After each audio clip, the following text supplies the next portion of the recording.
Learning Sicha Hey of Parshas Vayishlach in Chelek Tezvav on page 294. The shir today is being learned Lil Nishmas, Rabbi Yosef ben Yamin ben Rabbi Menashe Koltman. A very geschmack Sicha on a Rashi in this week's Parsha, with then an explanation of Pipnimis and Yonim regarding this Rashi and regarding this whole subject here. Yaakov and Esav, as we'll see. Eine von den Melachim asher malchu be'eretz Edom lefnei Meloich Melech lefnei Yisrael. One of the kings, which the Parsha speaks about, that was a king in the land of Edom before the Yidden are kings in that place, is Yovav ben Zorach mi Botzra. His name is Yovav ben Zorach and he comes from Botzra. Stellt sich Rashi auf die Werte, so Rashi brings these words, Yovav ben Zorach from Botzra, und is mefarish, and Rashi explains. Botzra me'ari Moav. Botzra is actually one of the cities in Moav, not in Edom. Shenema val Kiryos val Botzra v'goymer. And there, Kiryos is one of the cities in Moav, not Edom. Lefi she'mido melech le'Edom, because Moav established a king for Edom, asida lilkes imam. In the future, they will also be punished along with Edom. Shenema ki zevach l'Hashem be'Botzra. That Hashem will slaughter in Botzra, referring to this Botzra that's really in Moav, but the reason they're getting punished is because of them establishing a king in Edom. So now, was is negeya zum Pshat von dem Pasuk as Botzra is Mari Moav? Why is it relevant for the simple understanding of this Pasuk to know this fact that Botzra is actually a city in Moav? Mefarshim learning, so the Mefarshim explain this Rashi as the mitfem fit Rashi. With this Rashi is coming to answer for was the pasuk daf bechlal that seilen from vanit that is mi Botzra. Why is the pasuk even telling us where this king Yovav ben Zorach came from? That he came from Botzra. And the pasuk here is telling us, like Rashi says, as das is kedei zum midiya zayin sha'asid the Botzra lulkes imam.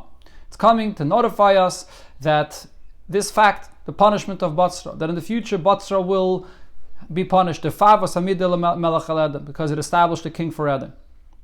Aber die Asbara is l'chayre nit verstandig umaspik. This explanation for Rashi is not understood and is not sufficient. Weil, for two reasons. Number one, Aleph, ha gufa kasha. So this remains a question on the pasuk here. Was it done again to wissen as asida lulkus iman? Why is it relevant to know this fact over here in the pasuk that Botzra will be punished together with Edom? The pasuk here is just enumerating the various different kings of Edom. The fact that the city where the king originated from is Botzra and will be punished, how is that relevant here? Ubefrat as da retzach net bechlal wegen dem zman when Edom is leike lasad love. The pasuk here is not at all speaking about the time period when Edom will be punished in the future when Mashiach comes. Beis ve'ike. Besides this, there's another question. This is the main question here. By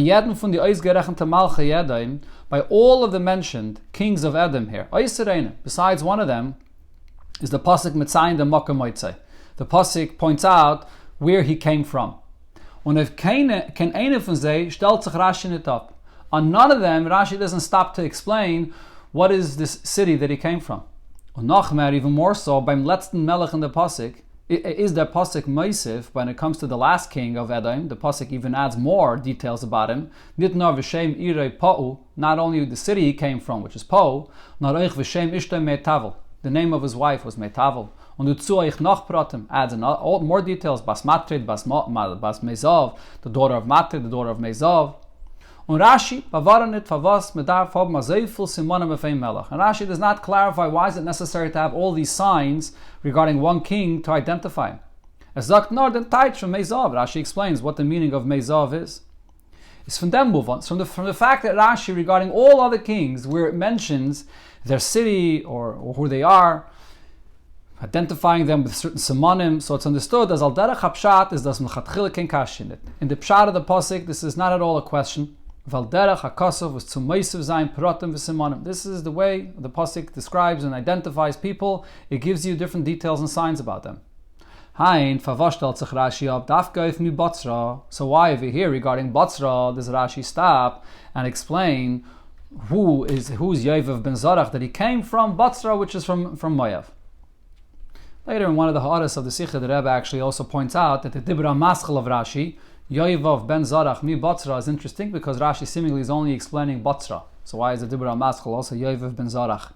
There are more diyukim as we'll see in the continuation of the Sikha in this Rashi. But unlike most Sikhs, where the Rebbe brings all the diyukim in the beginning and then gives the answer, the Rebbe asks these two basic questions here and begins immediately with the answer, and we'll see the other diyukim later in the Sikha. So, wenn man das verstehen, so to understand what it is that's bothering Rashi with Batzra, behagdim habir in einem Pasik, wo es wird angesagt wegen Gadlos, Malchus von Edom wie Yisrael. So we first have to go back to Parshas Toildes, where the Pasik speaks about the two kingdoms of Edom and Yisrael, which begins all by the pregnancy of Rivka, Shnei Goyim Bevitnech. And Shem tells her that you have two nations in your womb. Two different peoples, two different nations will be separated, come out from your womb. And these two nations will fight with one another. And then the pasuk concludes, V'rav yavetzar. The older one will serve the younger one. So what is the meaning of all these details in the pasuk here? When it says here that these two nations will fight, Rashi explains, they'll never be equal in greatness. When one gets up and is strong, the other falls. When it comes to the conclusion of the pasuk, and there it says that the older one serves the younger one, which means Esav serves Yaakov, is Rashi garnet mefarish. Rashi doesn't explain any details more than what the pasuk actually says. Isn't it move on? So if it's not understood here. Vibalt as kashazek comes and neufel. If Rashi himself said that they'll never be equal, when one stands, the other falls. Taviz masim was the pasuk is messiah boif and stomach. So then how could it be that the pasuk then concludes just simply saying, seemingly with no conditions, that the older one serves the younger one? Was in dem is mashma, das is an Inyan Tmidi in alle Zeiten und nicht abhängig in Atnai. From this it seems that this is constant and in all times, and there's no condition for this. But how could it be if in the beginning of the pasuk it does say that lo yishvu b'gdula k'shezeh kam v'zeh neufel? The Medrash Zaktak of them, if you look in the Medrash actually says similar regarding Rav Yavet Zoyer, Zocha Yavet. If Yaakov Avinu will be Zeiche, so then Esav will serve him. Vim Lav, but if not, Yei Aved, he will be serving Esav. Aber Rashi bringt es nicht herab. Discussing here Rashi, he does not quote this Medrash. So it seems like the conclusion of the pasuk Rav Yavet Zoyer is unconditional. Is the bir bezeh? So the explanation here is that there's no contradiction of the beginning of the pasuk and the end of the pasuk. Why? Because shnei goyim bevitnech. First, shnei goyim bevitnech. What does Rashi say? What does it mean when the pasuk says that there are two nations in your womb? Is Rashi mefarish goyim ksiv? That it's to be, even though it's read goyim, but it's actually written as goyim. And who are they referring to? Elo Antoninas veRebbi. Geim means the great ones. And who are these great ones? This is Antoninas that came from Esav and Rebbe that came from Yaakov. V'chulu. That's what Rashi says regarding Shnei Goyim. And then when it says Shnei Lo'umim, two nations, Taichter, there Rashi says, Ein Lo'im ela Malchus. Lo'im refers to the kingdom. So what do we see here from Rashi? The says that Shnei Goyim Goyim and Shnei Lo'umim Goyim, when the pasuk here says these two expressions, then in it a keiful lashon tzilibyofi amalitza v'chayetze b'zeh. The pasuk is not just repeating itself, maybe for the beauty of expressing the idea. No, ze meinen zwei besondere sugim. The pasuk is actually referring to two different ideas here, two different categories regarding Yaakov and Esav, or their descendants. Shnei Goyim bevitnech is the medubah wegen Yaakov and Esav.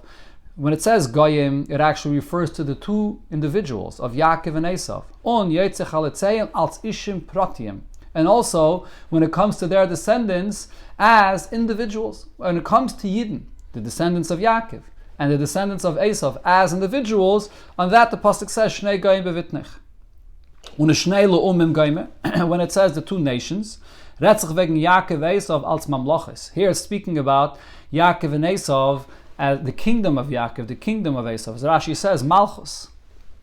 So if that's the pshat in the beginning of the pasuk, the Shnei Goyim and the Shnei Lo'umim, like them is muvan.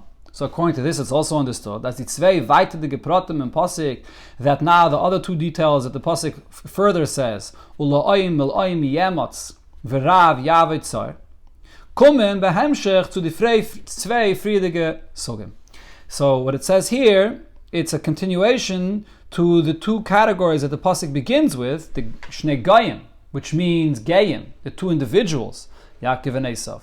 And then Malaim, which refers to the kingdoms of Yaakov and Esav. Then the pasuk spells out regarding these two when it says Malaim Yemotz and Verav Yavetzair. Again, I may have said it wrong. Again, the Shnei Goyim Bevitnech and Shnei Lu'umim is the first part of the pasuk. Corresponding to that, you have the Malaim Yemotz and Verav Yavetzair. The Rabbi explains. When it says that you have the two nations, or really the two kingdoms, that will be a competition or a fight, it's speaking about the kingdom of Yaakov and the kingdom of Esav that will be fighting with one another. Und in them is the Seder as Amal as Kom v'zeh Neufel. Over here, what will happen is one gets up and the other falls, and Amal fakert, or in the opposite. Mashain came by Verav Yavetzar.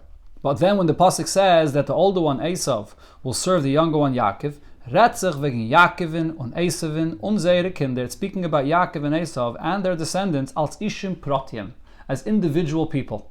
Und in them is Verav Yavetzoir Alamal. And regarding this, regarding individual Yid and individual Guy that comes from Esav, always Verav Yavetzoir. The status is that the older one is serving the younger one. Und azay findet man euch danach bei der Brachas Yitzchak leYaakov.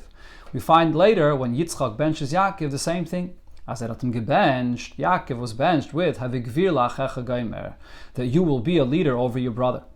Und dabei nit the Mond kein Tnai Bala. And Yitzchak didn't mention any conditions or limitations to this. As das vertchal sein nor in gewisses Mannen, that it only takes effect in certain time periods, or that there's any changes or competition regarding this. Biz, to the point that we see as Mahai time not Yitzchak gesagt to Esavin. This is why Yitzchak tells Esav when Esav asks Yitzchak, give me a bracha as well. So Yitzchak tells him, bracha. What's the point? What benefit will you have if I will bench you as well? Because in Tiknin Nechasim Shaloi Heim, whatever possessions, whatever you'll have, it all belongs to Yaakov. Because Mashakana Evet, Kana Rabbi, whatever the servant acquires belongs to the master. And he is your master. Yaakov is his master. So we see that Yitzchak is telling Esav, I can't bench you anymore. And he doesn't tell him, oh, you know what? It'll be conditional. Sometimes Yaakov will be the master, sometimes you will be the master. He doesn't tell him that. He just says, Mashakana Evet, Kana Rabbi, unconditionally. But, says, Nar, was vahoya, kasha torid. Yitzchak tells Esav, kasha torid, which means, as Rashi there says, kashiyavri Yisrael ala Torah. Rashi says torid means a lashon of tsar, when it'll be a painful situation, and Yidden will be over on the Torah, is then what will happen is, uparakta uloi me al tzavarecha. You will remove the yoke of Yaakov that rules over you from your neck. What does this mean? So the Rebbe is medayik over here, the words that Rashi says, uparakta uloi, you'll remove the yoke. Das heißt, what this really means is, euch in der Zeit von Ashatarid, even in this time period of Ashatarid, when Yidden are not keeping Torah, wetten it kennen haben die Brachas. But still, Yitzchak is not telling him then, now you become the leader and you get the bracha. That's not what he was saying. Rather, zayin dik euch demolt an evet zu Yaakovin, even then he'll continue being really a servant to Yaakov, and Yaakov is really the master. Nit mehr, was bepoil, wird demolt kennen von sich herabwerfen dem Oil von sein Avdes. Even then, even that situation when he's an Eved, he'll be given the power to remove that yoke of his Avdos. His status as an Eved remains, but the yoke of his Avdos he'll have the power to remove. So again, you see over here that really this bracha of Vayishlach, and even before this, when it says Verav Yavetzoir, is unconditional in all times, and that refers to the individuals of Yaakov and Esav, or any individual Yid or Guy. Really, the status remains always eternally Verav Yavetzoir Vayishlach. So therefore, we understand over here that there's two completely different things. There's the Melucha. Yes, there is an Indian of Melucha that Esav, there'll be a Melucha by Esav, and sometimes a Melucha by Yisrael, Keshezek Kom V'zen Neufel. But always, regarding Ishim Prati and regarding individuals, Yidden are always the master, or the descendants of Yaakov are always the master, and Esav is always the one that is serving. Al Pizeh, so now, based on this, coming back now to our parsha over here, and this pasuk, when it speaks about all the kings of Edom, of Esav, that ruled in his cities. So the question is, was the pasuk sagt? Pasuk here comes and says, "Ve'ela hamelachim asher malchu be'eretz Edom." These are the king that ruled in the city of Edom, or in the land of Edom, lifnei melech melech bnei Yisrael, before the kings that ruled for the Yidden there. Was the Torah the Zelta? So the Torah is relating here via Zeises mekuyim geworden der Inyan from La'im Yemotz, the fulfillment of what Shem said to Rivka, that the nations and the kingdoms, there will be a competition between them. And here it speaks about the Kam. The Esav's Melucha is up and strong. As the Malcha Edom, Malchu Goimel, Lefnei Melech Malach of Israel, before the kingdom of the Yidden will eventually come and rule there. Und nachdem, when Malach Melech Lefnei Israel is Bittel Malchus Esav B'meim. And then when the Yidden come and rule, so then this nullifies the kingdom of Esav in that time period. That's what the pasuk here is coming to explain, the fulfillment of this part of Shem's Nevuah. But the question though is, Vibalt as verav yavet soir and hevig gvir lachecha. But on the other hand though, the Nevuah also said verav yavet soir, that as far as the individual Yidden are concerned, so Esav is always serving Yaakov. And also the bracha, hevig gvir lachecha, that you will be the leader.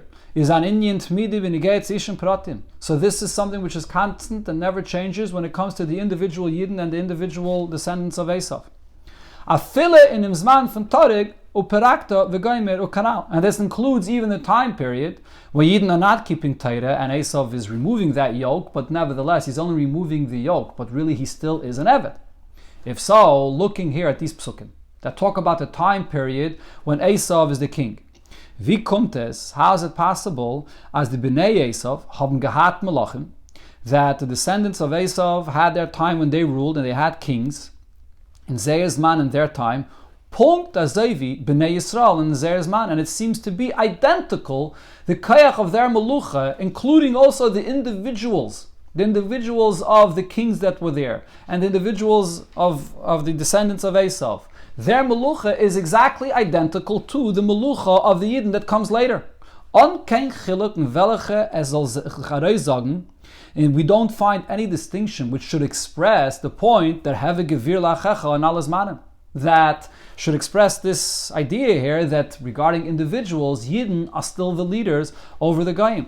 You don't see that over here. There should be some kind of expression to this idea that yes, the Melucha of Edom, now it's a time of Zekam, that they're stronger, but nevertheless, their Melucha, you should see that it's only regarding the Melucha in general, but there has to be something different over here that still in this time period Gufe, when they are kings, you should see that individual Yidden still rule over an individual descendant of Esav. Why is that not expressed over here at all? Only one half of the Nevuah you see the pasuk speaking about the way it was fulfilled. The other part though, of Verav Yavet Soir and Havik Vir Lachecha, you don't see at all this being fulfilled. Seems to be equal, Yaakov and Esav.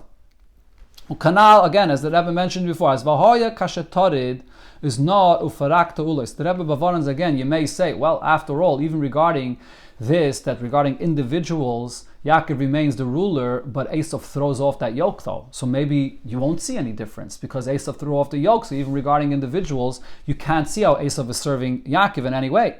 But nevertheless, the Rebbe says that means Blois Heder Hashibud Bepoil.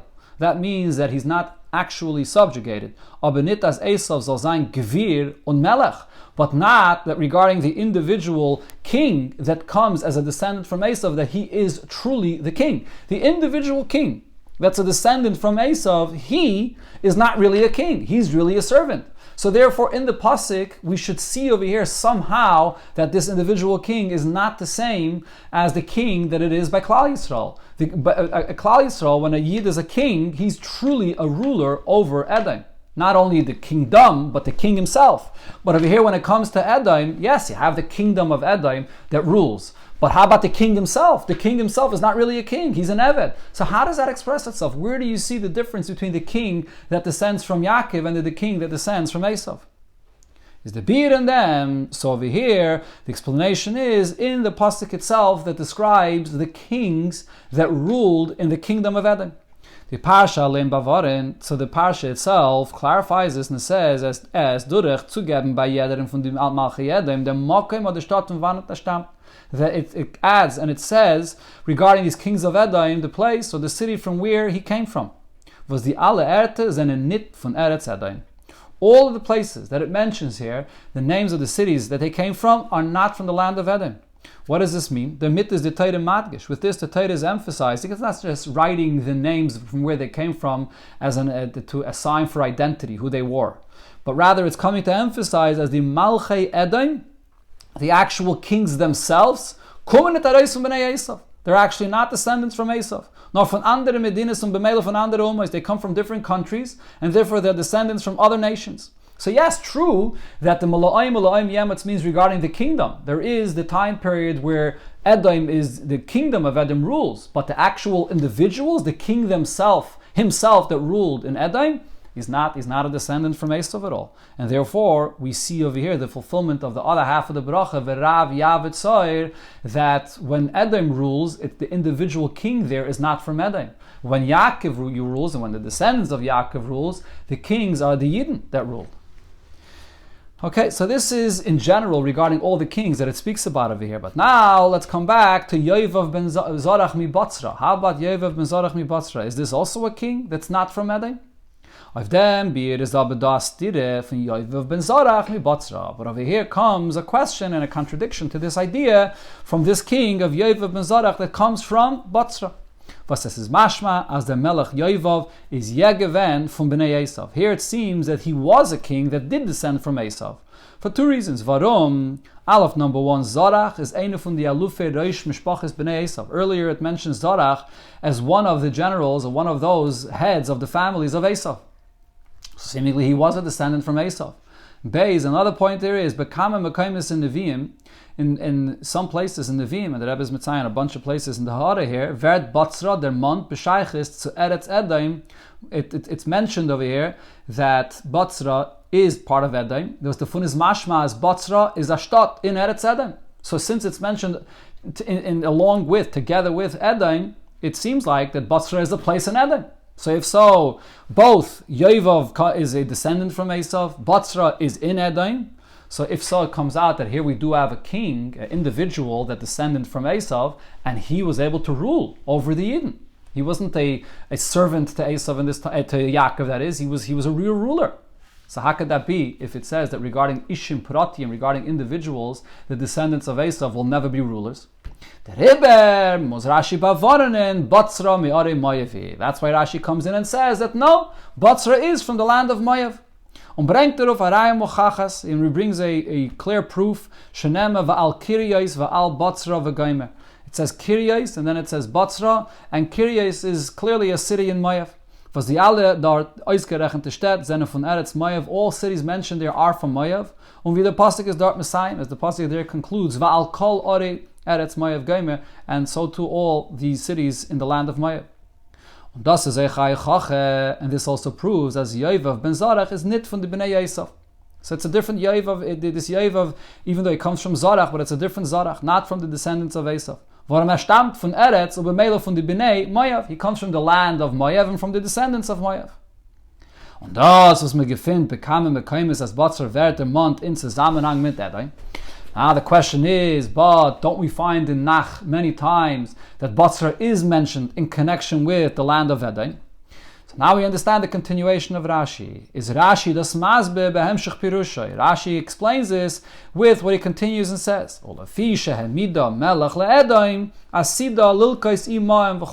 because from Moav came the kings for Edom, so therefore they will in the future be punished together with Edom. Why is Rashi bringing this? So the Rabbi here is saying a new pshat. The way we originally understood this is, Mefarshim said that Rashi is bringing the fact that they're going to be punished is because that is what the pasuk here is coming to teach me. It's coming to say, Botzra, just to tell me this point, that they're going to be punished along with Edom. But as the Rebbe pointed out, that's not the theme here that we're speaking about. Rather, as the Rebbe is explaining, Rashi here is bringing this point of the fact that Asida Lilkei Simon in order to prove and to clarify that even though it seems like Botzra is mentioned together with Edom, but it's really not part of Edom. The only reason we find in Nach that it's mentioned together with Edom is because it's going to be punished along with Edom.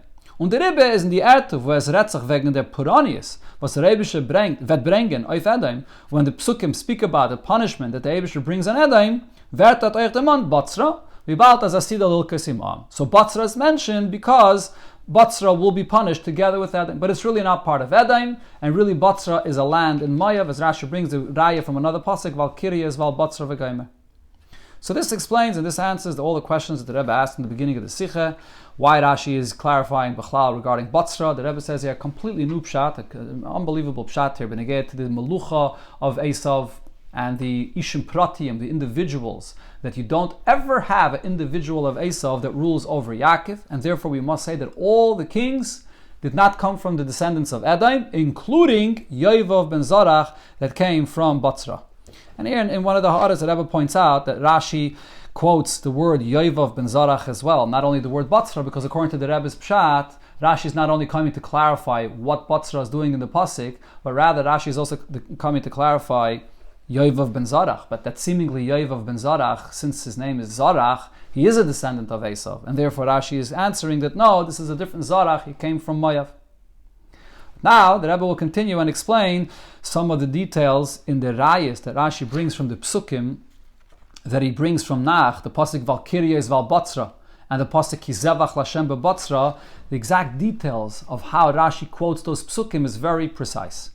Api anal, so based on what we learned till here, as metiverter ulefi shehimida, and then asida lilkei simoim, meant Rashi, when Rashi is bringing up the idea that Batzra will be punished along together with Edom. What's Rashi bringing this here for? Meant Rashi nitz down to the Tzeilen, the Shaykhs from Batzra to Edom. Rashi is not just coming to relate to you the connection of Batzra to Edom, not to Mazbezain. Rashi actually wants to explain, Favaz Batzra verte mond b'chol mokem zusammen mit Edom. Rashi is coming to answer a question, why is it that we find that Batzra is always mentioned together with Edom, Choch, as he is Me'eretz Moav, even though it's a land of Moav. So this is really a question. Rashi is trying to prove his point that there's many places that it is mentioned in Edom. So how can we say that it's part of the land of Moav? And Rashi answers, Vayel asida lilkos imam, that the only reason that it's mentioned together with Edom is just because it's going to be punished along with them. But otherwise, it is a land of Moav. So it's really a contradiction that Rashi is answering here. So vet verenfit, with this we can answer noch a diak and then pirish Rashi. Another diak in the Rashi, and here we'll see, as the Rebbe always points out, that everything in Rashi is exact and precise, the way Rashi quotes these psukim here. In the Raya, so now, when Rashi brings the Raya as Batzra, Me'eretz Moavi, that we find that Batzra is actually from the cities of Moav, bringt Rashi the Werte from Pasik. What does Rashi quote to prove this? So he brings Val Kiryais, Val Batzra, and then Rashi adds Tzugebendig, he adds also V'gaimer, which is telling you, look there further what it says in the Pasik. So meaning that even what it says further in the Pasik is relevant for the proof that Batzra is part of Moav. And in the Zweite Reihe, when Rashi brings the other proof, or the other Pasik, as Asida Lilkos Imoem, that Batzra is associated with Edom because it will be punished with them. Bringt the Nardi Verte ki Zevach Lashem beBatzra. So he brings here the pasuk Zevach Lashem beBatzra, that Hashem is going to slaughter and punish in Batzra. And he doesn't bring the continuation of the pasuk to prove that this slaughtering and this punishing of Batzra is along with Edom. Why doesn't Rashi bring that? Logically, you would expect the opposite. That it's in the pasuk Zevach Lashem beBatzra that the continuation of the pasuk is very relevant to prove that there it's speaking about the punishment of Batzra together with Edom, as the Rebbe explains. So first going back to the pasuk of that Batzra is from the lands of Moav. So again, Rashi quotes Val Kiryais Val Batzra v'Gomer. Tzalib de Raya as Batzra me'are Moavi, to prove the fact that Batzra is one of the cities of Moav, zane genug di Werte Val Kiryais Val Batzra. It's sufficient just to quote these words here, Kiryais and Batzra. Allein, that alone. You don't need any V'Gomer. You don't have to see the continuation of the pasuk. Why? As Kashem vi Kiryais is from the Are Moav, just like Kiryais is from the cities of Moav. And this is something that you see clearly, as the Rabbi brings here in the Hara, it says clearly in Nach that Kiryais is part of Moav. Azayach is Va'al Batzra, when it adds and says, and also Batzra, Me'ari Moav. So from this itself, it's clear that Batzra is part of the cities of Moav. On the Hemshech HaPasik, the continuation of the Pasik, where it actually adds and says, Va'al Kol Ore Eretz Moav, that also all the other cities in the land of Moav, as Rashi is Meramis mit V'gaime, Rashi hints with V'gaime, is not a Isaf in that Raya. Yeah, that adds to the proof because it mentions their Moav, but you don't really need it for the actual proof because Kiryais we know is Moav. So we already understand that Batzra that says together with Kiryais is also Moav. So here it's really not necessary for Rashi to add the V'gaime, but nevertheless Rashi over here says V'gaime. Look at what it says in the pasuk afterwards.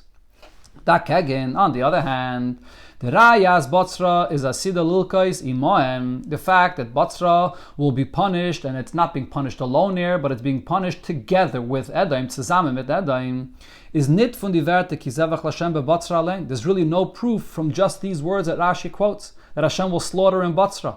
Vu Edom wert nit amant, because in these words Edom is not mentioned at all. Nor from Hemshech, on Geimer from the pasuk. The whole proof is from the continuation and the completion of the pasuk. V'tevach gadol be'eretz Edom, and a great slaughter in the land of Edom. Und bei der Reihe git Rashi nitzu the word v'geimer. And here Rashi does not add the word v'geimer. So if Rashi is coming to answer a contradiction here, and Rashi has to explain this, so why, when it comes to Batzra, where it's clear without the v'geimer, does he add the v'geimer? And when it comes to Zevach Lashem beBatzra, does Rashi not add the v'geimer, even though the whole entire Rai seemingly is only from the continuation of the pasuk where it mentions Edom? So we can explain this as follows. From Hemshech HaPasik, Zevach Lashem beBatzra, V'tevach Gadol be'eretz Edom, from the continuation of the pasuk. When you look at this pasuk, Zevach Lashem beBatzra, the Eibusher will slaughter in Batzra, and then it continues to say that the Eibusher will also slaughter in the land of Edom. Seemingly, the whole raya that Batzra is associated with Edom comes in the continuation of the pasuk. The continuation of the pasuk may actually be a proof that contradicts what Rashi is saying. As Batzra is me'are Mayav, the point that Rashi is trying to say that Batzra is really part of Mayav, and it's being mentioned here together with Edom because it will be punished together with Edom. Why is there a contradiction to what Rashi is saying? Weil es hat doch kein Ort nicht zu de Zeilen frie wegen dem einisch Atafel und Mesuviv. Because if we're going to say that Batzra is a city of Moav, which is only associated with Edom, and Edom is the place where the Eibush is primarily coming to punish. If so, the order of the pasuk here is strange. It makes no sense to say that the pasuk will first talk about the fact that the Eibush punishes what's secondary, what's only associated with Edom, Zevach Lashem beBatzra, und danach Meisev sein, and only afterwards does the pasuk add and say wegen dem Ikke v'Sibbe, about the main and the cause of the punishment, which is V'tevach Gadol be'eretz Edom, that there's the great slaughter that the Eibush punishes Edom itself.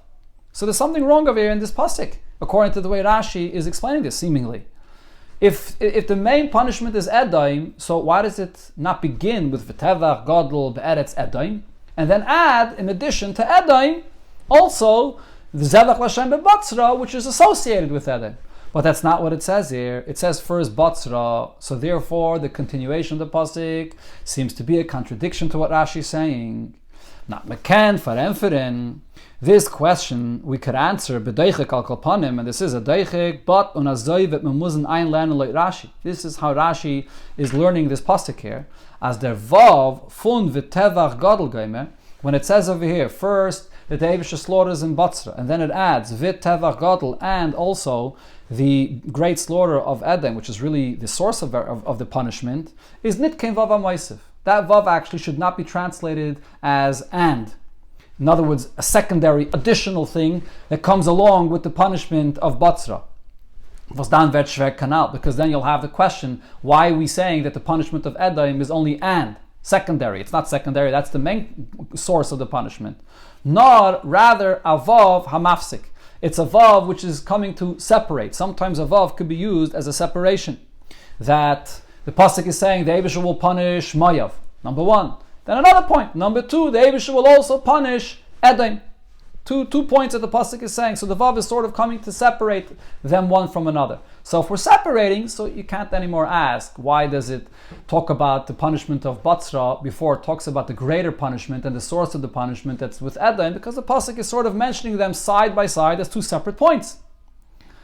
Okay, so but now the Rebbe points out in the Ha'ara, nevertheless, you still do have a raya from here that Moav is only mentioned, again, Batzra that is only mentioned as associated with the lands of Edom, not because it's part of Edom, but because it's going to be punished together with Edom, even though in the Pshat of the Pasuk here, it doesn't mean and, that Moav and Edom are being punished together. That's not the way the Pasuk writes it, but the very fact that the punishment of Moav, of Batzra and Moav, and the punishment of Edom are being written in the same pasuk side by side, even though the pshat of the pasuk is that the vav is not a vav hamaisiv, but it's a vav hamafsik, and it's sort of separating them. But nevertheless, they're mentioned side by side in the same pasuk. That itself is Rashi's proof that Moav, or Batzra from Moav, is associated with Edom, and that's why it's mentioned together with Edom, but not that it's actually a land in Edom. Now, but vibalt aber as bepashtus is from Hemshach HaPasuk Akashev Pirish Rashi. But since looking at this superficially, the continuation of the pasuk after the words V'tevach Lashem bebatzra or V'zevach Lashem bebatzra, the continuation of the pasuk where it says V'tevach Gadol Beretz Edom is actually a question on Rashi's pshat. Brengt es Rashi nit afilu b'derech remes durach havekaimer. So therefore, Rashi does not hint to the continuation of the pasuk, because once you hint the continuation of the pasuk, that would force Rashi to go through all the details and to explain to you how it's still a raya. And therefore, Rashi just brings the pasuk, and he's going to sort of rely on the learner to figure out what the Rebbe says here, why it's not a stira to what he says. But if Rashi would write the v'gaimer, so then it would seem like, well, the continuation of the pasuk, if you want to read the pasuk as one flow, that the vav is a hemshech, then it's actually a question. So that explains why Dafka over here, Rashi leaves out the V'gaimer, and Rashi answers and explains that Batzra is really part of Eretz Moav, and it's only mentioned in Nach in various places, together with Edom, because it's going to be punished in the future along with Edom. So this explains Mamish. You see how precise, even when Rashi quotes a pasuk, it's exact how he quotes it, yes a V'gaimer or no V'gaimer. Now going back to the general theme of the Sikha, that when it comes to V'rav Yavetzar, when it comes to the individual of Yaakov and Esav, and individuals and the descendants of Yaakov and Esav, on that we say unconditionally that Esav serves Yaakov. But here the Rebbe has a basic question on this from what we see in this week's parasha. On this point here, as loit Rashi is V'rav Yavetzar gesagt geworden auf alles Mannen. The fact that the older one serves the younger one is unconditionally for all time periods. Seemingly there's a question here from the beginning of the parsha. The parsha begins with the story wie Yaakov hat geschickt Malachim zu Esav. Yaakov sent Malachim to Esav. Und sie angesagt, Kai Soimrun la Adoni le Esav. This is what you should say to my master Esav. Kai Oma Avdacha Yaakov. This is what your servant Yaakov said. La Hagid la Adoni limtzechem beinecha. Find favor in your eyes. So over here we see clearly that Yaakov is referring to himself as the servant and Esav is the master.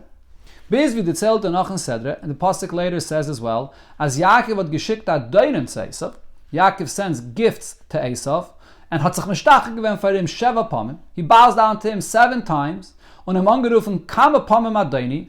Many times he refers to him as my master, und zich avdacha, and refers to himself as your slave.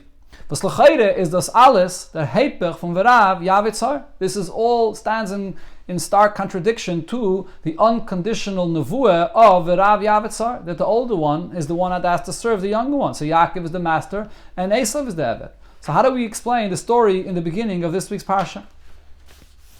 So the Rebbe now clarifies, in Derech HaPshat is this Nitkin Kasha. According to the simple understanding of how you read the pasuk, there is no question here at all. Varom, because we can answer as follows. Now we find that Yaakov Avinu was concerned about Esav coming and killing him.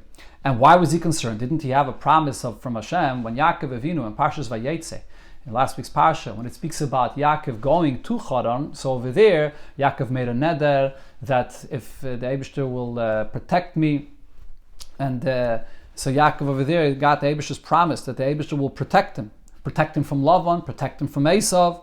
And nevertheless, when Yaakov comes back from Lavan, he's about to approach Esav, he's afraid. Why is he afraid? So Rashi explains, Shemot nislachlachti bechet. He was afraid, maybe I became dirtied with Averis, and therefore I'm not deserving that Hashem's promise should be fulfilled. Hat Yaakov moiregat as es vet nit mekoyim werden die befeidische Avtache von Eibishn zu him. A clear promise he was afraid it won't be fulfilled. Which is Vata Marta Heite Veite Vimach, that Eibishn said he'll only do good with Yaakov. So definitely we can understand that Yaakov was afraid as to leave them, also the prophecy, which is not as powerful as a promise, will also not be fulfilled. The prophecy of V'rav Yavet Soir, that Esav will be the servant to Yaakov, the master, which was not even promised to him, or even not a promise, but it's a prophecy. And this prophecy was not said to him directly, it was said to his mother, Durach Shem, through shame, when his mother went to ask regarding what's going on with the pregnancy. So therefore, Al Piderach Hapshat, this is not a question. It says, however, it's still not smoothly understood what Yaakov did over here. Vibalt as the nevuah ubracha have Vayishlach since the nevuah of Rav Yavet Soir, and also including the bracha that Yitzchak said, have Vayishlach, you will be the leader over your brother, is nit verbunden mit tnai v'hoye kashatarad geimer. It's not connected, there's no condition. Even when it says v'hoye kashatarad, that's not a condition, because the Rabbi already explained before. Val oich kashiyavri Yisrael ala Torah. Even when Yidden are, God forbid, over on Torah, that zayin na uparakta ulay geimer, kanal barucha. It's just that Esau will throw off the yoke of his subjugation to Yaakov, but still, he's going to be the Eved. If so, hind vi hat Yaakov fortgetan a pe'ula. Was is the Ktsei ha'hafchi from the Nevuah bracha? So how does Yaakov go and act and do something which is the opposite extreme of what the prophecy and the bracha that he received was? Bis zu anrufen Esavin Adoni und Ziach Avdecha, to the extent that he refers to Esav as his master and he refers to himself as his servant. So therefore, it still needs an additional explanation what Yaakov was trying to accomplish with this. So now the Rebbe brings what it says in the Medrash. In Medrash gefindt men take, in the Medrash you find, as Val Yaakov hat geschickt Malachim zu Esavin, und angerufen Adoni v'cholu, because he sent these messengers to Esav, and he referred to Esav as a master, and so on, is Yaakov nenish geworden. Yaakov was punished for this. Aber, however, wie gerät vielmal, already explained many times, wie bald the Ovis and a Gewen am Merkavit zum Ratzen Elyon Kol Yameim. We know the Ovis will completely nullify to Hashem like a Merkava, like a wagon that's just serving its rider, has no will or feeling of its own. Is move on, as by Zay is Nitshayach the Mitzias von Rachas v'Shalom. It's understood that it's impossible for there to be any idea of existence of evil. God forbid. There's no idea of sinning when it comes to the Ovis. Und das was gewisse in Yonim Zeire, sehr neus time, and the fact that certain things that they do may seem like a sin, is nicht ein Pashten Sinn von Chet. It doesn't at all mean the idea of Chet in the simple sense, Chas v'Shalom. And that means also not even a Chet bedakus. It's a different concept. It's a different thing. By the Ovis, if they're a Merkava to the Eibishter, everything they do is an expression of that full bittul to the Eibishter. So we have to explain what was Yaakov doing here when he was treating Esav like a master. As we see over here regarding this itself, that Yaakov treated Esav as a master, even before we come to the Hezbollah that the Rebbe will soon explain al Pichsidis, but we even see in Nigle that the Gemara explains that this was not a chet. Hagam Yaakov is nenish geworden for sein Eifen an Haganal b'shaychas Esav. Yes, we find the Medrash says that Yaakov was punished with this behavior in connection with Esav. The Chazal sagen, Medrash says, von deswegen, nevertheless, on the other hand, lernt man up, the Medrash also learns from der an Haga Gufer, from this very behavior itself, the Medrash teaches us, as machnifin l'rishoim ba'ilam haza mipnei darkei shalom, that one may express chanufa, he may express flattery to a Rasha in this world for the purpose of peace. And this is learned from Yaakov, meaning Yaakov's behavior is positive and something that we learn from. So again, this even shows you in Nigle that we see this point that something that a tzaddik does is not a chet, it's something positive that we learn from. But the Rebbe now will come and explain on a much deeper level, al Pichsidis, what it is that Yaakov was doing in the beginning of this week's Parsha when he's bowing down to Esav and he's referring to him to his master. So this takes us into a completely different subject, a beautiful inyan al Pichsidis. In Chassidus Retzach, so in Chassidus, which is in the Torah, the Chassidish Parsha of this week's Parsha, it explains, as Bisharshay is Esav Hecher from Yaakovin.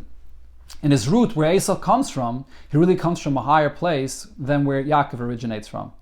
But the Fad is Ergeven de Bechar Beleda. This is the reason why in birth he was the firstborn.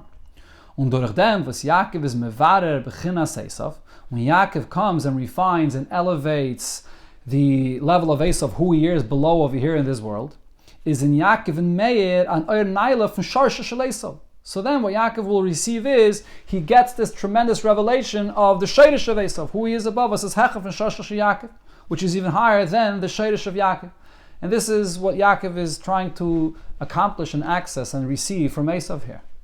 Und damit ist mit Mevayer, was Yaakov hat geschickt, Malachim lefanav al Esav gehen. With this, it's explained why Yaakov sends Malachim, and the Lashon the Pasuk uses is lefanav ahead or higher to Esav. Und gesagt, Kai Saimrun la Daini Geime, and he speaks to him with this term as my master, and Kai Alma Avdocha Yaakov Geime, and he refers to himself as an Eved. Weil derach zed, dem Deidem was Yaakov hat geschickt Esav, and so too regarding the gifts that Yaakov sends Esav. What is all this about? As Yaakov hat mit dem al alam gemeint, what Yaakov was referring with all of this is beikir dem Sheidish von Esav. He wasn't saying that Esav here below is his master, rather the Sheidish of who Esav is, Beruchnius, that's the master, that's a level which is higher than that. This is Hechel from Yaakov and higher than Yaakov. And that's who Yaakov was really approaching, and that's who Yaakov was really bowing down to. He was going to elevate Esav and therefore reveal his Sheidish Lamaila and benefit and receive from that Sheidish of Esav. That's the pshat that it says in Chassidus and Torah and Teres Chaim and so on. But here, the Rebbe will tell us a much deeper pshat, according to the simple pshat of the pasuk, that he was actually bowing down to Esav here below. But since the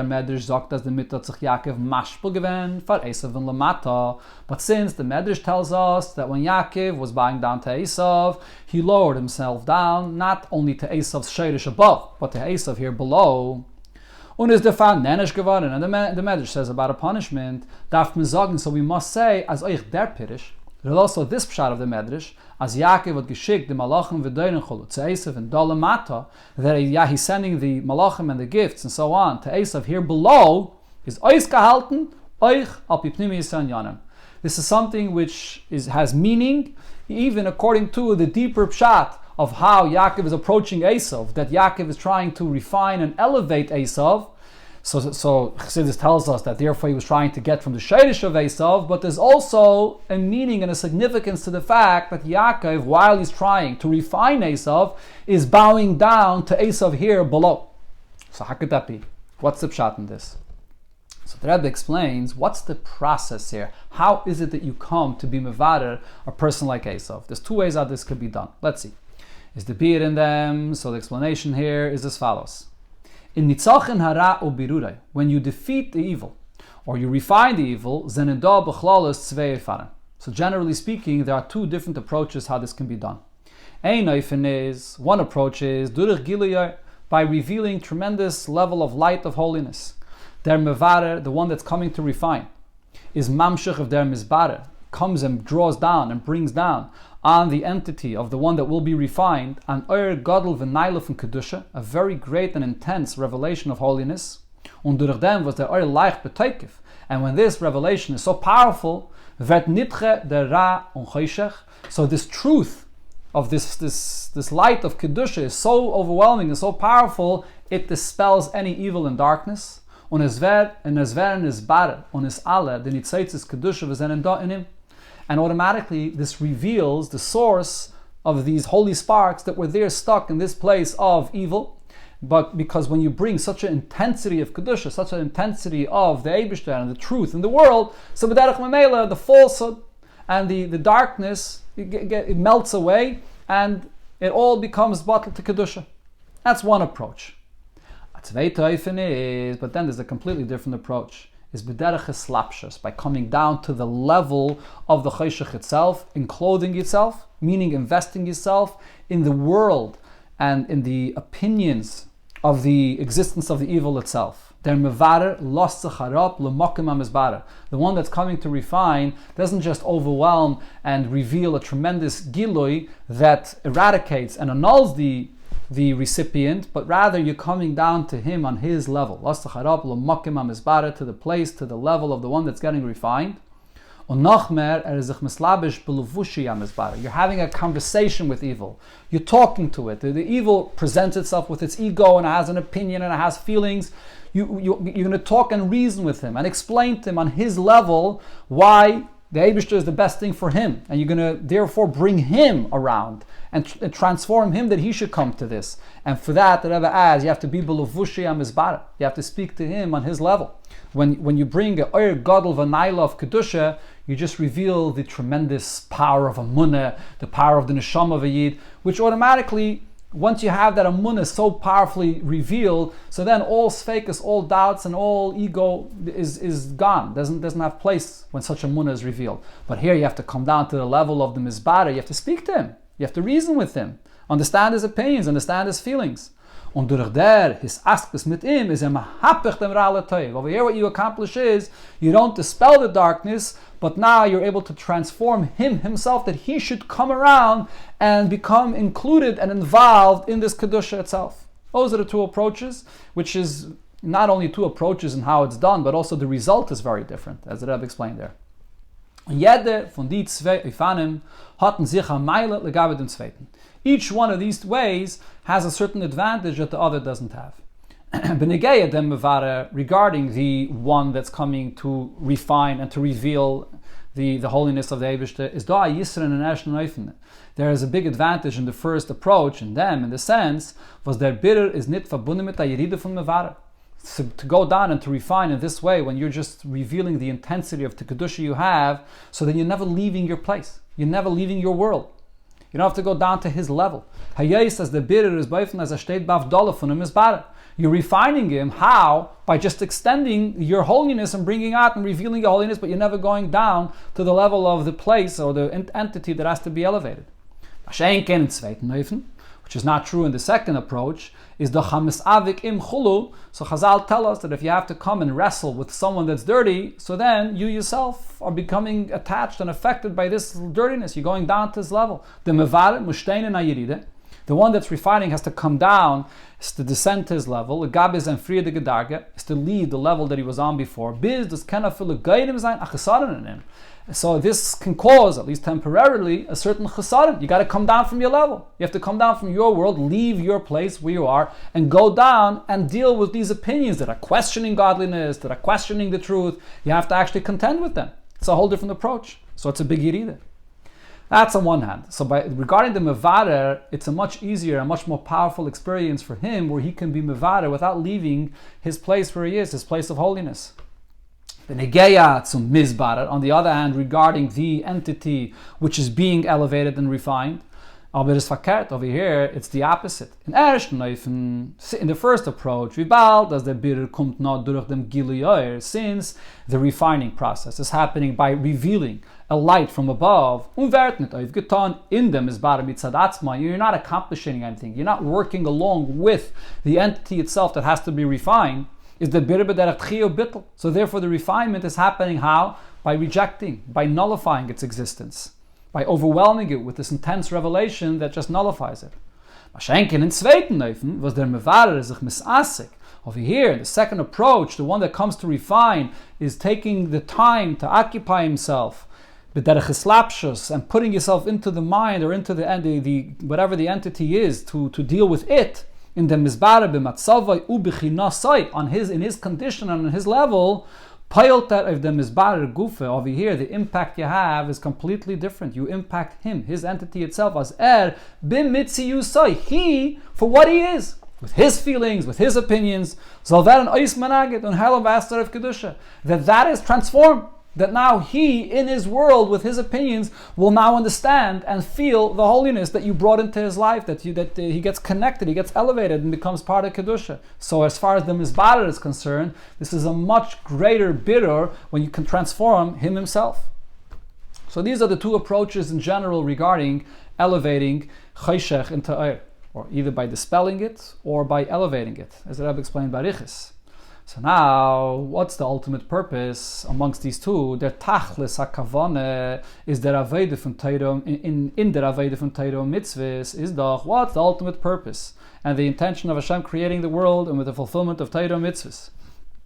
Is doch HaTeiro Nitna, Lasais Shalom Ba'ilam. The Teiro is given in order to create peace in the world, which means as follows. What's the real description of peace in the world? Der Teichen von Shalom Amiti, the real idea of having peace is as der Menagid wird nishapech macht shalom mit him. It's when the opposition is not only nullified and eradicated, but that's not real peace. Real peace is when the enemy himself becomes transformed and makes peace with the other party. He himself becomes part of you. He agrees with you. He comes and joins you. That's real peace. And therefore, the purpose of creation is to make peace in the world. What does this mean? That olam is a helam of. The world itself, by its nature, is a concealment on godliness. To transform the world itself, that its entity, which is a helem, which is a concealment in godliness, should not be transformed, and to utilize the very entity of the world itself for kedusha, for godliness. That's the ultimate birur of the world. And therefore we find just like Torah itself journeys and travels and comes down here below. Torah discusses matters that are related to the tree of good and bad, that Eitz Hadas, in other words, the mixture of the nature of this world, which is good and bad. Torah relates and discusses this. Kedei, as durch der Slapshus, soll man kennen, mevare sein dem Teuf von dem Ra. In order that the birur should be going into the place where there's Teuf and Ra, and to take out the Teuf from the Ra. In other words, not just by overwhelming with revelation, but by actually dealing with the condition and the place of the Teuf and Ra itself. In the second way, the second approach that the Rebbe explained before. Even more so, is as is da der inyan from Mechol Malbushai Agoalti. That the Eibusha descends into this world to an even greater degree, which is what's primarily relevant for the point over here regarding Yaakov and Esav. The Eibusha comes down and he, so to speak, dirties his clothing. Kedei, what this means is, Kedei as al sich oiftan, der Pnimi is the Geinyan von Agoalti Loshen Geula. In order to accomplish the deeper meaning of the word aga'alti. Aga'alti does not just mean dirty, but aga'alti could also be translated as redemption. If you want to have real redemption, full redemption, der birer klippe, to refine the klippe, k'mashkasav mizeh ba me'edam mibatzra. Relating back to the theme of the Sikha about Batzra, that Hashem comes from Edom and from Batzra to elevate Edom and Batzra, darf sein der Inyan von Aga'alti Loshen Lichluch Kaviyachel. So you have the idea of the Eibusher Kaviyachel dirtying himself, the Yiridas Hashchine in Mokem HaKlippis. The Eibusher descends into the entity of the Klippis itself to deal with them, to elevate them from below. That's the degree, that's how far down the Yirida has to be. So this is true regarding Torah and regarding the Eibusher. By tzaddikim shadayim lebayra, and the same is true regarding tzaddikim, which are compared to their creator. Azay zenu lefa'amim. Sometimes yoyred, sometimes you have to descend so low. Yoyred mi madrigasam. They descend and come down from the level. Und sie zenu sich mislabish belevushi hamizbarer. And they have to get involved and enclose themselves in the garments of the level that they are elevating, to the point that they then are going to have to correct this yirida that happened, for a purpose, of course, and for a positive purpose, but nevertheless, it is a yirida. In order to fulfill the purpose of creation, to create peace in the world itself to the lowest elements of the existence of the world.